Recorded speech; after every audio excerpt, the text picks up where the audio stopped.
জুলাই ঘোষণাপত্র নিয়ে রাজনৈতিক মহলে শুরু হয়েছে নতুন উত্তেজনা। এই ঘোষণাপত্রে দেশের জনগণের আকাঙ্ক্ষার তেমন কোনো প্রতিফলন হয়নি এমন মন্তব্য করেন বাংলাদেশ জামায়াত ইসলামীর নায়েবে আমির ডক্টর সৈয়দ আব্দুল্লাহ মোহাম্মদ তাহের। প্রধান উপদেষ্টার ঘোষণাপত্র পাঠের পর তাৎক্ষণিক প্রতিক্রিয়ায় নায়েবে আমির বলেন, আমি মনে করি জুলাইয়ের যে আকাঙ্ক্ষা এই ঘোষণাপত্রে সেটার তেমন কোনো প্রতিফলন হয়নি। একটা পাশ কাটিয়ে যাওয়ার মতো অবস্থা আমরা দেখছি।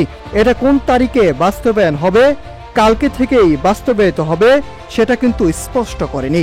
তাছাড়া আমরা এটাকে সংবিধানে চেয়েছিলাম, সেটা হয়নি।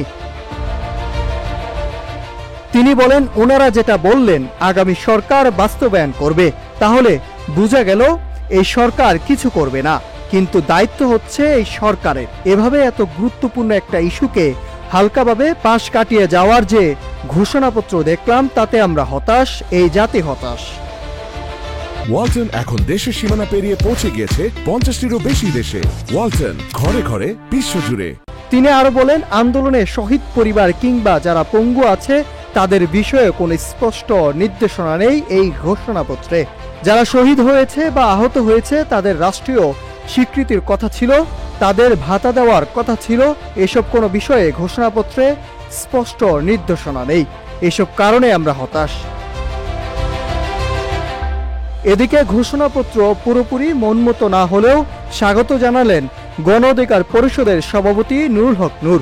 তিনি বলেন, জুলাই ঘোষণাপত্র বাস্তবায়ন পরবর্তী সংসদের উপর ছেড়ে দেওয়া হয়েছে, তাই এই ঘোষণাপত্র আইনগতভাবে বাস্তবায়ন ধোঁয়াশাপন্ন। যে প্রক্রিয়ায় ফেসিবাদ তৈরি হয়েছিল, ভবিষ্যতে বাংলাদেশে যেন সে ধরনের ফেসিবাদ বা কোনো স্বৈরশাসক আর তৈরি না হতে পারে, সে লক্ষ্যেই আমরা জুলাই স্পিরিট ধারণ করে এগিয়ে যাব। তাছাড়াও জুলাই ঘোষণাপত্রকে স্বাগত জানিয়েছে জাতীয় নাগরিক পার্টির আহ্বায়ক নাহিদ ইসলাম। তিনি বলেন, জুলাই ঘোষণাপত্র হয়েছে, এটাকে স্বাগত জানাই। ভালোভাবে পড়ে আনুষ্ঠানিকভাবে প্রক্রিয়া জানানো হবে। এটা যে হয়েছে সেটাকে অভিনন্দন। Nahid Hasan, news desk, Ittefaq.